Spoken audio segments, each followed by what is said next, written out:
আসসালামু আলাইকুম। একইভাবে ডিম রান্না আর ভালো লাগে না, তাই আজকে একটু অন্যভাবে ট্রাই করলাম। প্রথমে ডিমগুলো সিদ্ধ করে নিলাম। ডিমটাকে ছোট ছোট পিস করে নিলাম। আমি 3টা পিস করে নিলাম একটা থেকে। এই ডিমটা থেকে আগে কুসুমটাকে আলাদা করে নিলাম, তারপরে ডিমটাকে পিস পিস করে ছোট করে 3টা পিস করে নিলাম। ডিমগুলো পিস করা শেষ। এবার এতে হলুদ, মরিচ ও সামান্য পরিমাণে লবণ দিয়ে মাখিয়ে নিলাম। এবার ডিমগুলো ভালোভাবে ভেজে নিব, তাই কড়াইতে তেল দিয়ে ডিমগুলো সুন্দরভাবে ভেজে নিলাম। এবার ওই একই কড়াইতে দিয়ে দিলাম পেঁয়াজ ও রসুনের পেস্ট। এর মধ্যে সামান্য পরিমাণে পেঁয়াজ দিয়ে দিলাম। এবার দিয়ে দিলাম পরিমাণ মতন হলুদের গুঁড়া, মরিচের গুঁড়া ও স্বাদ মতন লবণ দিয়ে ভালোভাবে নেড়ে চেড়ে নিলাম।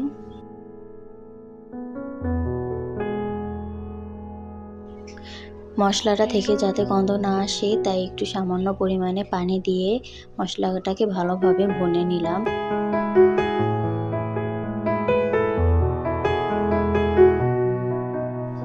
মশলাটা ভালোভাবে ভুনা হলে এর মধ্যে ডিমগুলো দিয়ে ভালোভাবে একটু মাখিয়ে নিলাম।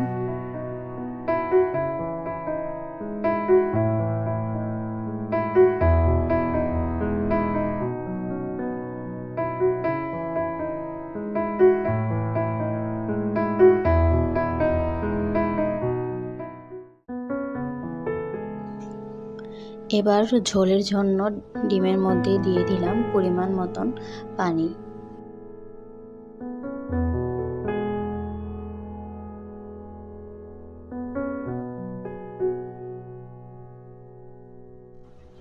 দিয়ে দিলাম সামান্য পরিমাণের জিরার গুঁড়া।